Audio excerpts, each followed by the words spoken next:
In 1587, at the height of the Age of Discovery, 43-year-old Italian cartographer Urbano Monte completed his magnum opus, a detailed map of the known world. On what would appear to be Baffin Island, Canada's largest island, located at the eastern end of the Arctic archipelago, the cartographer included an Italian caption which reads, "Here are pygmies, less than 1 arm's length tall. They live from childhood on a single leg, and they hop on it like ostriches." Like his contemporaries, French cartographer Pierre de Sellier, who described a race of Arctic American pygmies in his 1550 map of the world, and French geographer Gerardus Mercator, who would include a similar caption on his 1595 map of the North Pole, Monty appears to have drawn this startling information from the saga of Eric the Red, a 13th century Icelandic chronicle of the Norse Vikings' 11th century discovery of North America. In conjunction with its slightly older counterpart, the Greenlander saga, this manuscript describes Norse discoveries of 3 regions west of Greenland.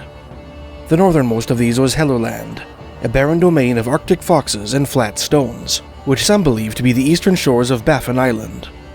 Below Helluland, Viking mariners discovered Markland, a region carpeted with dense evergreen forests filled with wild animals, popularly believed to be northern Labrador. South of Markland, Norse explorers came upon a land abundant with lush meadows and wild grapes, which they called Vinland. Vinland's location is a subject of fierce debate amongst historians. Many propose it is the island of Newfoundland, on the northern tip of which, near the town of Lonsa Meadows, Norwegian trapper Helge Ingstad discovered the remains of a Viking colony in 1960. Others, observing that wild grapes do not grow north of New Brunswick, maintain that Vinland must be located further south. In the saga of Eric the Red, a party of Viking explorers abandoned their temporary settlement at Vinland after surviving a skirmish with the Skrawling Jarl, the country's diminutive fur-clad natives. They sailed their longships northwest along North America's Atlantic coast before proceeding up an east-flowing river. One morning, while camped on the river's northern shore, the Vikings were attacked by a One-Footer, a mythical one-legged dwarf which hopped from place to place. Sometimes referred to as monopods and sciapods, these characters feature in the writings of the ancient Greeks and Romans. Roman naturalist Pliny the Elder described these creatures in Book 7 of his 1st century encyclopedia, Naturalis Historia. He avowedly drew his information from the tome Indica, an exposition on the Indian subcontinent written in the 5th century BC by Greek historian Ctesias, who served as court physician to Persian Emperor Artaxerxes II. He speaks also of another race of men, Pliny wrote of his Hellenic source, who are known as Monocoli, who have only 1 leg, but are able to leap with surprising agility. These same people are also called Sciapode, because they are in the habit of lying on their backs during the time of the extreme heat and protect themselves from the sun by the shade of their feet. These agile one-footed monsters were said to abide in India, and their appearance in the saga of Eric the Red might be reflective of a mistaken belief held by the Vikings that Helluland, Markland, and Vinland constituted the eastern shores of the Orient. The One-Footer hopped up to the Vikings and shot their leader in the lower abdomen with an arrow. The Norseman drew out the projectile and joked that Vinland must be bountiful indeed, as he had grown such a belly that winter that the arrow had failed to harm him. The One-Footer then hopped away to the north, quickly outdistancing the Vikings who pursued him. The Norsemen briefly ventured north into what they assumed must be the land of the One-Footers. Not particularly desirous of another encounter with the little arrow-wielding monsters, however, the explorers soon decided to return to their ship. More than 5 centuries after the events described in the Icelandic sagas, Breton explorer Jacques Cartier made his 2nd voyage to Canada on behalf of King Francis I of France.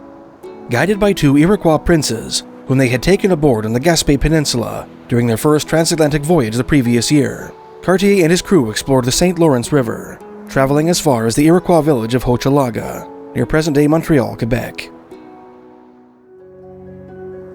The explorers spent a miserable, sickly winter in the village of Donnaconna, located near the site of present-day Quebec City. There, their Iroquois host, Chief Donnaconna, regaled them with fabulous stories about an inland kingdom filled with gold and rubies, and peopled with pale-skinned men in woolen clothes, which could be reached by the Saguenay River. He told us furthermore, Cartier wrote in the relation of his 2nd voyage, that he had been to another country, whose inhabitants have only one leg. If we assume that this country lies in the general direction of the mysterious kingdom of Saguenay, then the one-legged men described by Donnaconna appear to dwell in the same general region as the hopping monsters referenced in the Icelandic sagas, namely the eastern Canadian Shield of present-day Quebec and Labrador. Intriguingly, the wilderness of northeastern Canada is not the only stretch of the Great White North where one-footed men are said to abide. In an address to Britain's Folklore Society, made on June 21, 1898, English-Canadian ethnologist Charles Hill Tout presented an old legend which he learned from his Enlakatmuk, or Thompson Indian informants, on the arid banks of British Columbia's Thompson River. In this story, a Thompson hero called Benign-Face encountered a very powerful one-legged wizard who speared men's shadows as they passed, thus killing and afterwards eating them. It was his custom, Hill Tout wrote, to stand in the water at a certain place where the road ran close to the water, with his little magic copper-headed spear in his hand, as if he were spearing fish. And when the shadow of the passerby fell on the water, he would thrust his spear through it, and the person above would immediately fall down dead. He would then take the body home to his wife, who would skin and cook it, and they would afterwards feast together upon it. Thus they had been living for many years, when Benign-Face heard of them, and determined to put a stop to their wickedness. In order to accomplish this, Benign-Face clenched his knife between his teeth, and transformed himself into a rainbow trout. He then swam by the one-legged wizard, and goaded him into spearing him, thus nullifying the threat of his magic shadow-piercing spear. Benign-Face then used his knife to separate the spearhead from the shaft, before quickly swimming upriver and hiding his magic point in the riverbed. Transforming back into a man, the hero followed the monopod from a distance and tailed him to his home on the Thompson River, not far from present-day Spences Bridge, British Columbia. There, he confronted the wizard and his wife, who were in the process of preparing one of their human victims for supper. As punishment for their crimes, Benign-Face transformed the one-legged cannibal into a blue jay and his wife into a mountain grouse.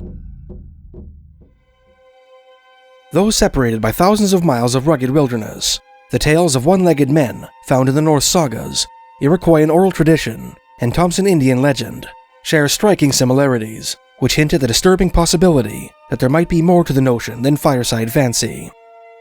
Is the concept of one-footed men some universal human fantasy which transcends history and culture? Or did a race of one-footed men truly exist in the wilds of the Great White North?